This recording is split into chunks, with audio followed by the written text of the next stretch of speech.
ಮನ್ರೇಗಾ ಹೆಸರು ಬದಲು ಮಾಡಿದ ವಿಚಾರಕ್ಕೆ ರಾಜ್ಯದಲ್ಲಿ ಭಾರೀ ಹೈಡ್ರಾಮಾ ನಡೆದಿದೆ.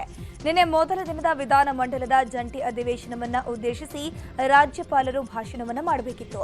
ಆದರೆ ರಾಜ್ಯ ಸರ್ಕಾರದ ಸಂಪೂರ್ಣ ಭಾಷಣ ಓದದೆ ಮೊದಲ ಪುಟದ 10 ಸಾಲು ಹಾಗೂ ಕೊನೆಯ ಪುಟದ 3 ಸಾಲು ಓದಿ ಗವರ್ನರ್ ತೆರಳಿದ್ರು.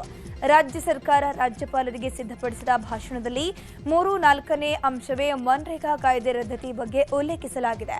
ಪಾಯಿಂಟ್ ನಂಬರ್ 6, 7, 8, 9, 10, 11ನೇ ಅಂಶದವರೆಗೂ ಮನ್ರೇಗಾ ಹಾಗೂ ವಿಬಿಜಿ ರಾಮ್ಜಿ ಬಗ್ಗೆ ಸರ್ಕಾರ ಉಲ್ಲೇಖವನ್ನ ಮಾಡಿದೆ. ಮನ್ರೇಗಾ ಹೆಸರು ಮರುಸ್ಥಾಪನೆ ಬಗ್ಗೆಯೂ ಉಲ್ಲೇಖಿಸಲಾಗಿತ್ತು. ಈ ಯಾವ ಸಾಲುಗಳನ್ನು ರಾಜ್ಯಪಾಲರು ಓದದೆ ತೆರಳಿದ್ರು. ಇದು ಇಡೀ ಕಾಂಗ್ರೆಸ್ ನಾಯಕರನ್ನ ಕೆರಳಿ ಕೆಂಡವಾಗಿಸಿದೆ. ಗವರ್ನರ್ ವಾಕೌಟ್ ಮಾಡುವಾಗ ಅಡ್ಡಿಪಡಿಸೋಕೆ ಯತ್ನಿಸಿದ್ರು. ರಾಜ್ಯಪಾಲರು ಭಾಷಣ ಮುಗಿಸಿ ತೆರಳುವ ವೇಳೆ ಎಂಎಲ್ಸಿ ಬಿಕೆ ಹರಿಪ್ರಸಾದ್ ದಾರಿಗೆ ಅಡ್ಡ ಬಂದಿದ್ದಾರೆ. ನೀವು ಭಾಷಣ ಓದಲೇಬೇಕು ಅಂತ ಪಟ್ಟು ಹೇಳಿದ್ರು. ಈ ವೇಳೆ ತಳ್ಳಾಟ ನೂಕಾಟ ಕೂಡ ನಡೆದಿದೆ. ಮಾರ್ಷಲ್ಗಳು ಹರಿಪ್ರಸಾದ್ ಅವರನ್ನ ತಳ್ಳುವ ವೇಳೆ ಹರಿಪ್ರಸಾದ್ ಅವರು ಬಟ್ಟೆ ಹರಿದಿದೆ. ಇದರಿಂದಾಗಿ ಸದನದಲ್ಲಿ ಭಾರೀ ಕೋಲಾಹಲವೇ ಸೃಷ್ಟಿಯಾಯಿತು. ಇನ್ನು ಇದೇ ವಿಚಾರವಾಗಿ ಮಾತನಾಡಿದ ಪರಿಷತ್ನ ಸದಸ್ಯ ಬಿಕೆ ಹರಿಪ್ರಸಾದ್ ಗವರ್ನರ್ ವಿರುದ್ಧ ಕಿಡಿಕಾರಿದ್ರು. ಗವರ್ನರ್ ರಾಜ್ಯದ ಜನತೆಗೆ ಅಪಮಾನ ತೋರಿದ್ದಾರೆ. ಬಿಜೆಪಿಯ ಕೈಗೊಂಬೆಯಂತೆ ರಾಜ್ಯಪಾಲರು ವರ್ತನೆ ಮಾಡ್ತಿದ್ದಾರೆ. ನಾನು ರಾಜ್ಯಪಾಲರನ್ನ ತಡೆಯೋಕೆ ಹೋದಾಗ ಹಿಂದಿನಿಂದ ಬಂದ ಬಿಜೆಪಿಯ ನಾಯಕರು ನನ್ನ ಬಟ್ಟೆಯನ್ನ ಹರಿದು ಹಾಕಿದ್ದಾರೆ ಅಂತ ಆರೋಪ ಮಾಡಿದ್ರು. ಜಂಟಿ ಅಧಿವೇಶನದಲ್ಲಿ ಭಾಷಣ ಮಾಡದೆ ತೆರಳಿದ ಗವರ್ನರ್ ನಡೆಗೆ ಸಿಎಂ ಸಿದ್ದರಾಮಯ್ಯ ಆಕ್ರೋಶ ವ್ಯಕ್ತಪಡಿಸಿದ್ದಾರೆ. ವಿಧಾನಸೌಧದ ಬಳಿ ಮಾತನಾಡಿದ ಸಿಎಂ ಸಿದ್ದರಾಮಯ್ಯ ಆರ್ಟಿಕಲ್ 163 ಹಾಗೂ 163(1) ಉಲ್ಲಂಘನೆಯಾಗಿದೆ. ನರೇಗಾ ಹೆಸರು ಬದಲು ಮಾಡಿದ್ದಾರೆ. ಜಿರಾಮ್ಜಿ ಹೆಸರಿಗೆ ನಮ್ಮ ವಿರೋಧವಿದೆ. ಇದ ಗವರ್ನರ್ ಕೇವಲ ಒಂದು ಪ್ಯಾರವನ್ನಷ್ಟೇ ಓದಿ ಸಂವಿಧಾನ ಉಲ್ಲಂಘನೆ ಮಾಡಿದ್ದಾರೆ. ಕೇಂದ್ರ ಸರ್ಕಾರದ ಪರವಾಗಿ ರಾಜ್ಯಪಾಲರು ನಡ್ಕೊಂಡಿದ್ದಾರೆ ಅಂತ ಸಿಎಂ ಕಿಡಿಕಾರಿದ್ರು. ಇನ್ನು ಇದೇ ವಿಚಾರವಾಗಿ ಹಲವು ಕಾಂಗ್ರೆಸ್ ನಾಯಕರು ಆಕ್ರೋಶ ವ್ಯಕ್ತಪಡಿಸಿದ್ದಾರೆ. ಇನ್ನು ಭಾಷಣದ ಪ್ರಮುಖಾಂಶಗಳನ್ನು ಸಿಎಂ ಸಿದ್ದರಾಮಯ್ಯ ತಮ್ಮ ಎಕ್ಸ್ ಖಾತೆಯಲ್ಲಿ ಹಂಚಿಕೊಂಡಿದ್ದಾರೆ. ಅಲ್ಲದೆ ಥಾವರ್ ಚಂದ್ ಗೆಹ್ಲೋಟ್ಗೆ ಟಾಂಗ್ ಕೊಟ್ಟಿದ್ದಾರೆ. ರಾಜ್ಯದ ಆರ್ಥಿಕ, ಸಾಮಾಜಿಕ, ಭೌತಿಕ ಅಭಿವೃದ್ಧಿಯ ವೇಗವನ್ನ ದ್ವಿಗುಣಗೊಳಿಸೋಕೆ ನನ್ನ ಸರ್ಕಾರವು ಕಂಕಣಬದ್ಧವಾಗಿದೆ. ಜೈ ಹಿಂದ್, ಜೈ ಕರ್ನಾಟಕ, ಜೈ ಸಂವಿಧಾನ ಅಂತ ಬರೆದುಕೊಂಡಿದ್ದು ರಾಜ್ಯಪಾಲ ಥಾವರ್ ಚಂದ್ ಗೆಹ್ಲೋಟ್ಗೆ ಟಾಂಗ್ ಕೊಟ್ಟಿದ್ದಾರೆ. ಇನ್ನು ಬಿಜೆಪಿಯ ನಾಯಕರು ರಾಜ್ಯಪಾಲರ ನಡೆಯನ್ನ ಸಮರ್ಥಿಸಿಕೊಂಡಿದ್ದಾರೆ. ಗವರ್ನರ್ ಗೆಹ್ಲೋಟ್ ನಡವಳಿ ಸರಿ ಇದೆ. ಇನ್ನು ಗವರ್ನರ್ ರಾಜ್ಯಕ್ಕೆ ಅಪಮಾನ ಮಾಡಿಲ್ಲ ಅಂತ ಬಿಜೆಪಿಯ ನಾಯಕರು ಹೇಳಿದ್ರು. ಬಿಜೆಪಿಯ ರಾಜ್ಯಾಧ್ಯಕ್ಷ ವಿಜೇಂದ್ರ ಮಾತನಾಡಿ ಕಾಂಗ್ರೆಸ್ ಪ್ರಜಾಪ್ರಭುತ್ವದ ಕಗ್ಗೊಲೆ ಮಾಡಿದೆ. ತನ್ನ ವೈಫಲ್ಯ ಮುಚ್ಚಿ ಹಾಕೋಕೆ ಕಾಂಗ್ರೆಸ್ ದ್ವೇಷ ರಾಜಕಾರಣ ಮಾಡೋಕೆ ಸದನವನ್ನ ಬಳಸಿಕೊಂಡಿದೆ ಅಂತ ಆರೋಪಿಸಿದ್ರು. ಇತ ವಿಪಕ್ಷ ನಾಯಕ ಆರ್ ಅಶೋಕ್ ಕರಾಳ ರೀತಿಯಲ್ಲಿ ಈ ಅಧಿವೇಶನವನ್ನ ಕಾಂಗ್ರೆಸ್ ನಡೆಸಿದೆ. ರಾಜ್ಯಪಾಲರು ಸಂವಿಧಾನದ ರೀತಿಯಲ್ಲಿ ಕೆಲಸ ಮಾಡಿದ್ದಾರೆ ಅಂತ ಹೇಳಿದ್ರು. ಇದೇ ವಿಚಾರವಾಗಿ ಸುನಿಲ್ ಕುಮಾರ್, ಮಾಜಿ ಸಚಿವ ಗೋವಿಂದ ಕಾರಜೋಳ ಕೂಡ ಪ್ರತಿಕ್ರಿಯೆ ಕೊಟ್ಟಿದ್ದಾರೆ.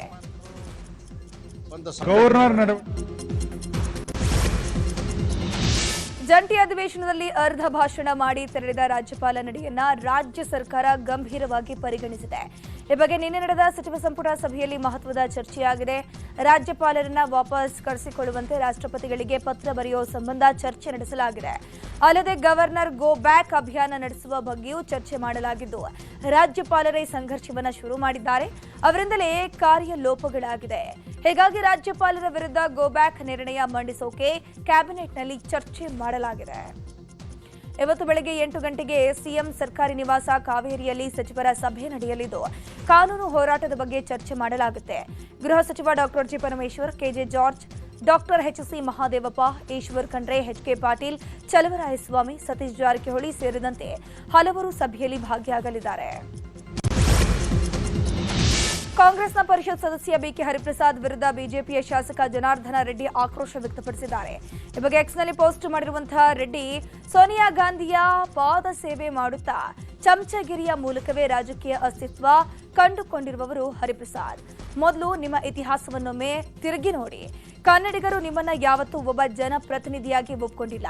ನೀವು ಚುನಾವಣೆಗೆ ನಿಂತಾಗಲೆಲ್ಲ ನಿಮ್ಮನ್ನ ಒಬ್ಬ ನಾಯಕನಂತ ಜನತೆ ಚೀಮಾರಿ ಹಾಕಿ ಮನೆ ಕಳಿಸಿದ್ದಾರೆ.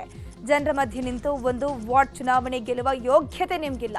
ಕೇವಲ ಹೈಕಮಾಂಡ್ ಗುಲಾಮಗಿರಿ ಮಾಡಿ ಹಿಂಬಾಗಿಲ ಮೂಲಕ ವಿಧಾನ ಪರಿಷತ್ಗೆ ಆಶ್ರಯ ಪಡೆದಿರುವುದಾಗಿ ಪ್ರಜಾಪ್ರಭುತ್ವದ ಬಗ್ಗೆ ಮಾತನಾಡುವುದು ಈ ಶತಮಾನದ ಅತಿ ದೊಡ್ಡ ಹಾಸ್ಯಾಸ್ಪದ ಸಂಗತಿ ಅಂತ ಆಕ್ರೋಶವನ್ನು ವ್ಯಕ್ತಪಡಿಸಿದ್ದಾರೆ. ಸಿಎಂ ಸಿದ್ದರಾಮಯ್ಯ ಮತ್ತು ಇತರರ ವಿರುದ್ಧ ಮೂಡಾ ಹಗರಣ ಕೇಸ್ಗೆ ಸಂಬಂಧಪಟ್ಟಂತೆ ಮೂಡಾದ ಮಾಜಿ ಅಧ್ಯಕ್ಷ ಮರಿಗೌಡ ಕೂಡ ಅಕ್ರಮ ನಿವೇಶನ ಪಡೆದಿರುವುದು ಬೆಳಕಿಗೆ ಬಂದಿದೆ. 6 ಸೈಟ್ ಸೇರಿ ಮರಿಗೌಡಗೆ ಸೇರಿದ 10 ಸ್ಥಿರಾಸ್ತಿಗಳನ್ನು ತಾತ್ಕಾಲಿಕವಾಗಿ ಮುಟ್ಟುಗೋಲು ಹಾಕಲಾಗಿದೆ. ಇಡಿ ದಾಳಿ ವೇಳೆ ಸೈಟ್ಗಳ ಹಂಚಿಕೆಯಲ್ಲಿ ನಿಯಮಗಳ ಉಲ್ಲಂಘನೆ ಕಂಡುಬಂದಿತ್ತು. ದಿನೇಶ್ ಕುಮಾರ್ ಸಹಾಯದಿಂದ ಅಕ್ರಮವಾಗಿ ಮರಿಗೌಡ ಸೈಟ್ ಪಡೆದಿದ್ದಾರೆ ಎನ್ನಲಾಗಿದೆ. ಈ ಹಿಂದೆ 283 ಮೂಡಾ ಸೈಟ್ಗಳು ಮತ್ತು 3 ವೈಯಕ್ತಿಕ ಆಸ್ತಿಗಳನ್ನು ತಾತ್ಕಾಲಿಕವಾಗಿ ಮುಟ್ಟುಗೋಲು ಮಾಡಿಕೊಳ್ಳಲಾಗಿತ್ತು. ಇದೀಗ 10 ಸ್ಥಿರಾಸ್ತಿಗಳನ್ನು ತಾತ್ಕಾಲಿಕವಾಗಿ ಮುಟ್ಟುಗೋಲು ಹಾಕಿಕೊಳ್ಳಲಾಗಿದೆ. ಪ್ರಕರಣದಲ್ಲಿ ಇದುವರೆಗೂ 460 ಕೋಟಿ ರೂಪಾಯಿ ಮೌಲ್ಯದ ಆಸ್ತಿಪಾಸ್ತಿಯನ್ನು ಮುಟ್ಟುಗೋಲು ಮಾಡಲಾಗಿದೆ. ಡಿಜಿಪಿ ರಾಮಚಂದ್ರ ರಾವ್ ರಾಸಲೀಲೆ ಪ್ರಕರಣಕ್ಕೆ ಸಂಬಂಧಪಟ್ಟಂತೆ ಪ್ರಕರಣದ ತನಿಖೆಗೆ ವಹಿಸಲಾಗಿದೆ. ಡಿಜಿ ಹಾಗೂ ಐಜಿಪಿ ಸಲೀಂ, ಎಡಿಜಿಪಿ ಹಿತೇಂದ್ರ ನೇತೃತ್ವದಲ್ಲಿ ತನಿಖೆಗೆ ವಹಿಸಲಾಗಿದೆ. ಪ್ರಕರಣದ ತನಿಖಾಧಿಕಾರಿಯಾಗಿ ಎಸ್ಪಿ ರೇಷ್ವಂತ್ರನ್ನ ನೇಮಕ ಮಾಡಲಾಗಿದೆ. ತನಿಖಾ ತಂಡದಿಂದ ಈಗಾಗಲೇ ವಿಡಿಯೋ ಸಂಗ್ರಹ ಮಾಡಲಾಗಿದ್ದು, ಸಂತ್ರಸ್ತ ಮಹಿಳೆ ಯಾರು ಅನ್ನೋದನ್ನ ಪತ್ತೆ ಮಾಡೋಕೆ ಮುಂದಾಗಿದ್ದಾರೆ. ಶಿಡ್ಲಘಟ್ಟದ ಪೌರಾಯುಕ್ತಗೆ ಧಮಕಿ ಹಾಕಿದ ಕಾಂಗ್ರೆಸ್ನ ರಾಜೀವನಿಗೆ ಬಿಗ್ ಶಾಕ್ ಎದುರಾಗಿದೆ. ಎಫ್ಐಆರ್ ರದ್ದು ಕೋರಿ ಸಲ್ಲಿಸಿದ ಅರ್ಜಿ ಹೈಕೋರ್ಟ್ನಲ್ಲಿ ವಜಾಗೊಂಡಿದೆ. ಪೊಲೀಸರ ತನಿಖೆಗೂ ಹೈಕೋರ್ಟ್ ಗ್ರೀನ್ ಸಿಗ್ನಲ್ ಕೊಟ್ಟಿದೆ. ಚಪ್ಪಲಿ ರಾಜೀವ ಒಟ್ಟು 2 ಅರ್ಜಿಯನ್ನ ಹೈಕೋರ್ಟ್ನಲ್ಲಿ ಸಲ್ಲಿಕೆ ಮಾಡಿದ. 2 ಅರ್ಜಿಯನ್ನು ಹೈಕೋರ್ಟ್ ಈಗ ವಜಾಗೊಳಿಸಿದೆ. ರಾಜೀವ್ ಮೇಲೆ ಒಟ್ಟು 16 ಪ್ರಕರಣಗಳಿವೆ. ಸದ್ಯ ರಾಜೀವ್ ಗೌಡಗಾಗಿ ಪೊಲೀಸರು ತೀವ್ರ ಶೋಧ ಕಾರ್ಯವನ್ನು ಮುಂದುವರೆಸಿದ್ದಾರೆ. ಇನ್ನು ಚಿಂತಾಮಣಿಯಲ್ಲಿ ರಾಜೀವ್ ಗೌಡ ಬೇಲ್ ಅರ್ಜಿ ವಿಚಾರಣೆ ನಡೆಯಿತು. ಚಿಂತಾಮಣಿಯ 2ನೇ ಹೆಚ್ಚುವರಿ ಜಿಲ್ಲಾ ಸತ್ರ ನ್ಯಾಯಾಲಯದಲ್ಲಿ ವಿಚಾರಣೆ ಮಾಡಲಾಯಿತು. ರಾಜೀವ್ ಗೌಡ ಪರ ವಕೀಲ ವಿವೇಕ್ ಸುಬ್ಬಾರೆಡ್ಡಿ ವಾದ ಮಂಡಿಸಿದರು. ಸರ್ಕಾರದ ಪರ ಪಿಪಿ ಸುಮತಿ ಶಾಂತಿ ಮೇರಿ ಪ್ರತಿವಾದವನ್ನು ಮಾಡಿದರು. ವಾದ ಪ್ರತಿವಾದ ಆಲಿಸಿದ ಕೋರ್ಟ್ ನಾಳೆಗೆ ವಿಚಾರಣೆಯನ್ನು ಮುಂದೂಡಿಕೆ ಮಾಡಿದೆ. ದೇಶದ ಆತ್ಮನಿರ್ಭರ ಕಾರ್ಮಿಕ ಕಾಯ್ದೆಯನ್ನ ಕೇಂದ್ರ ಸರ್ಕಾರ ಜಾರಿಗೆ ತಂದಿದೆ. ಈ ಬಗ್ಗೆ ಬೆಂಗಳೂರು ಹೊರವಲಯ ಆನೇಕಲ್ ತಾಲೂಕಿನ ಜಿಗಣಿ ಕೈಗಾರಿಕಾ ಪ್ರದೇಶದಲ್ಲಿ ಆಯೋಜಿಸಿದ ಕಾರ್ಮಿಕ ಸಂಹಿತೆ ಉದ್ಯಮಿಗಳು ಮತ್ತು ಕಾರ್ಮಿಕರು ಕಾರ್ಯಾಗಾರವನ್ನ ಕೇಂದ್ರ ಸಚಿವೆ ಶೋಭಾ ಕರಂದ್ಲಾಜೆ ಉದ್ಘಾಟನೆ ಮಾಡಿದರು. ನೂತನ ಕಾರ್ಮಿಕ ಸಂಹಿತೆಗಳ ಬಗ್ಗೆ ಕಾರ್ಮಿಕರ ಜೊತೆ ಸಂವಾದ ನಡೆಸಿದ್ದು, ಕಾರ್ಮಿಕರ ಸಮಗ್ರ ಅಭಿವೃದ್ಧಿಗೆ ನೂತನ ಕಾಯ್ದೆ ಪೂರಕವಾಗಿದೆ ಅಂತ ಭರವಸೆಯನ್ನು ನೀಡಿದರು. ಇಂದು ಕೇಂದ್ರ ಸಚಿವ ಎಚ್.ಡಿ. ಕುಮಾರಸ್ವಾಮಿ ಮಂಡ್ಯ ಪ್ರವಾಸವನ್ನು ಕೈಗೊಂಡಿದ್ದಾರೆ. ಬೆಳಗ್ಗೆ 11 ಗಂಟೆಗೆ ಮಂಡ್ಯದ ದುದ್ದ ಹೋಬಳಿಯ ಶಿವಳ್ಳಿ ಗ್ರಾಮಕ್ಕೆ ಆಗಮಿಸಲಿರುವಂತಹ ಸಚಿವ ಕುಮಾರಸ್ವಾಮಿ ಗ್ರಾಮದ ಮಾರಮ್ಮ ದೇವಿ ದೇವಸ್ಥಾನ ಉದ್ಘಾಟನೆ ಮಾಡಲಿದ್ದಾರೆ. ನಂತರ ಶ್ರೀರಂಗಪಟ್ಟಣದ ಖಾಸಗಿ ಶಾಲಾ ಕಾರ್ಯಕ್ರಮದಲ್ಲಿ ಭಾಗಿಯಾಗುತ್ತಾರೆ. ಈ ವೇಳೆ ಜಿಲ್ಲೆಯ ಜೆಡಿಎಸ್ ನಾಯಕರು ಕುಮಾರಸ್ವಾಮಿಗೆ ಸಾಥ್ ನೀಡಲಿದ್ದಾರೆ. ಮೈಸೂರು ಜಿಲ್ಲೆಯ ನಂಜನಗೂಡಿನಲ್ಲಿ ತಾಲೂಕು ಮಟ್ಟದ ಜನಸ್ಪಂದನ ಕಾರ್ಯಕ್ರಮ ನಡೆಸಲಾಗಿದೆ. ಈ ಕಾರ್ಯಕ್ರಮದಲ್ಲಿ ಸಂಸದ ಸುನೀಲ್ ಬೋಸ್ ಅಧಿಕಾರಿಗಳಿಗೆ ಎಚ್ಚರಿಕೆ ಕೊಟ್ಟಿದ್ದಾರೆ. ಕೆಲವು ಅಧಿಕಾರಿಗಳು ಶಿಫಾರಸಿನ ಮೇಲೆ ಬಂದಿದ್ದಾರೆ. ರಾಜಕೀಯ ಮಾಡೋದು ನಿಮ್ಮ ಕೆಲಸ ಅಲ್ಲ. ರಾಜಕೀಯ ಮಾಡೋಕೆ ನಾವಿದ್ದೀವಿ. ನಂಜನಗೂಡಿನಲ್ಲಿರಬೇಕು ನೀವು ಅಂದ್ರೆ ಅಭಿವೃದ್ಧಿಯತ್ತ ಗಮನ ಹರಿಸಬೇಕು, ಇಲ್ಲವಾದ್ರೆ ಮನೆ ಕಡೆ ನಡಿಬಹುದು ಅಂತ ಖಡಕ್ ವಾರ್ನಿಂಗ್ ಕೊಟ್ಟಿದ್ದಾರೆ. ಬೆಂಗಳೂರು ಏರ್ಪೋರ್ಟ್ನಲ್ಲಿ ವಿದೇಶಿ ಮಹಿಳೆಗೆ ಏರ್ಪೋರ್ಟ್ ಸಿಬ್ಬಂದಿಯೇ ಲೈಂಗಿಕ ಕಿರುಕುಳ ನೀಡಿದ್ದಾರೆ ಅನ್ನೋ ಆರೋಪ ಕೇಳಿಬಂದಿದೆ. ಸಿಬ್ಬಂದಿ ಅಫ್ವಾನ್ ಅಹಮ್ಮದ್ ಎಂಬಾತ ಮಹಿಳೆಯ ಟಿಕೆಟ್ ಚೆಕ್ ಮಾಡಿ ಬ್ಯಾಗ್ನಲ್ಲಿ ಬೀಪ್ ಸೌಂಡ್ ಬರ್ತಾ ಇದೆ, ಪ್ರತ್ಯೇಕವಾಗಿ ಚೆಕ್ ಮಾಡಬೇಕು ಅಂತ ಹೇಳಿದಾನೆ. ಆನಂತರ ಪುರುಷರ ಶೌಚಾಲಯಕ್ಕೆ ಕರ್ಕೊಂಡು ಹೋಗಿ ಚೆಕಿಂಗ್ ನೆಪದಲ್ಲಿ ಮಹಿಳೆಯ ಖಾಸಗಿ ಅಂಗ ಸ್ಪರ್ಶಿಸಿ ತಪ್ಪಿಕೊಂಡಿದ್ದಾನೆ ಎನ್ನಲಾಗಿದೆ. ಈ ಬಗ್ಗೆ ಏರ್ಪೋರ್ಟ್ ಭದ್ರತಾ ಪಡೆಗೆ ವಿದೇಶಿ ಮಹಿಳೆ ದೂರನ್ನು ಕೊಟ್ಟಿದ್ದಾರೆ. ಆರೋಪಿಯನ್ನು ಪೊಲೀಸರು ಅರೆಸ್ಟ್ ಮಾಡಿದ್ದಾರೆ. ಈ ನಡುವೆ ಏರ್ಪೋರ್ಟ್ ಕಸ್ಟಮ್ಸ್ ಅಧಿಕಾರಿಗಳು ದೊಡ್ಡ ಕಾರ್ಯಾಚರಣೆ ಮಾಡಿದ್ದಾರೆ. ಬರೋಬ್ಬರಿ 38 ಕೋಟಿ ಮೌಲ್ಯದ ಮಾದಕ ವಸ್ತುವನ್ನು ಜಪ್ತಿ ಮಾಡಿದ್ದಾರೆ.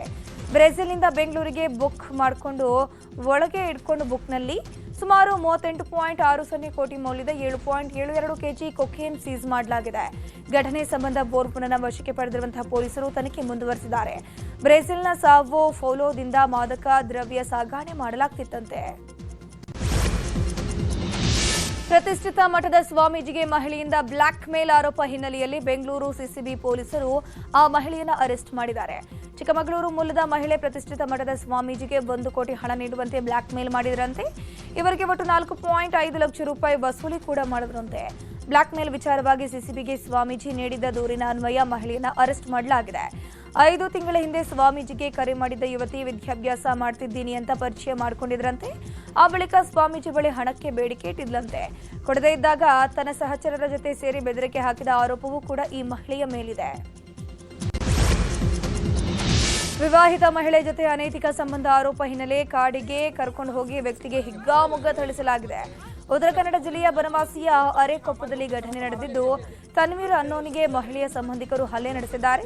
ಆರೋಪಿಗಳಾದ ಮೊಹಮ್ಮದ್ ಮತ್ತು ಸಹಚರರಿಂದ ಮನಸ್ಸಿಚ್ಚೆ ಹಲ್ಲೆ ನಡೆಸಲಾಗಿದೆ. ಈ ಬಗ್ಗೆ ಶಿರ್ಸಿ ಗ್ರಾಮೀಣ ಠಾಣೆಯಲ್ಲಿ ದೂರು ಕೂಡ ದಾಖಲಾಗಿದೆ.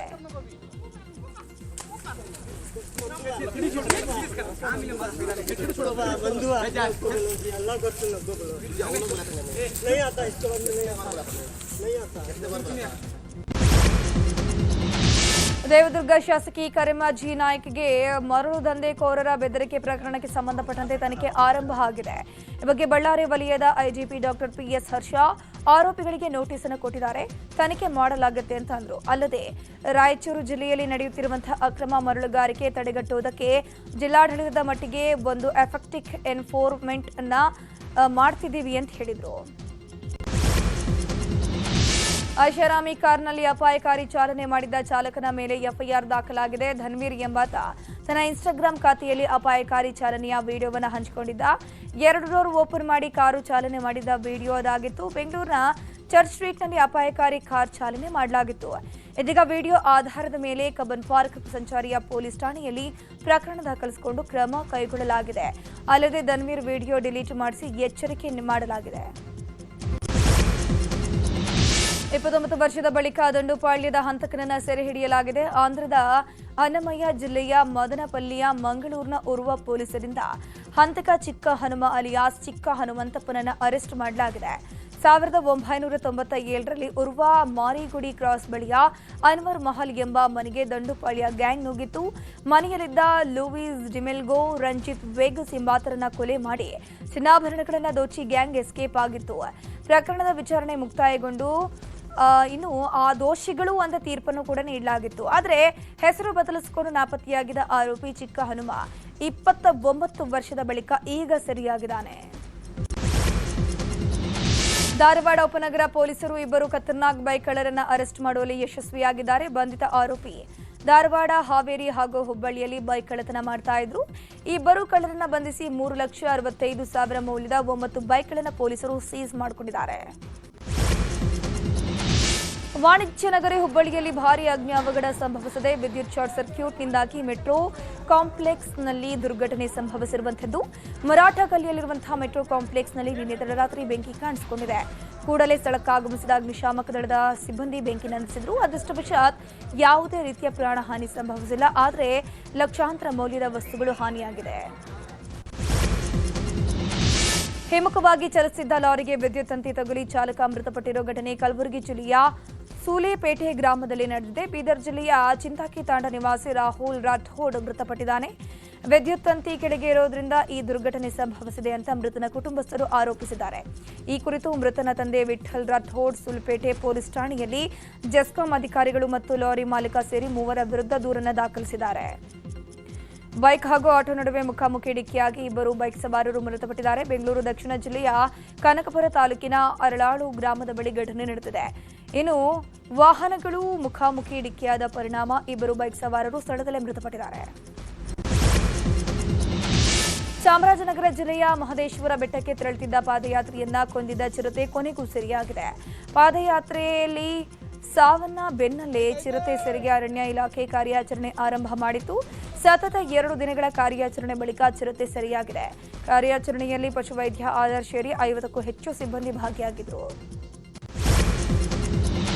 ಕೊಪ್ಪಳ ಜಿಲ್ಲೆಯ ಕುಷ್ಟಗಿ ತಾಲೂಕಿನ ಬಾದಿಮನಾಳ ಗ್ರಾಮದ ಹುತ್ತದಲ್ಲಿ 2 ಅಲಾಯಿ ದೇವರ ಪಂಜಾಗಳು ಪತ್ತೆಯಾಗಿದೆ.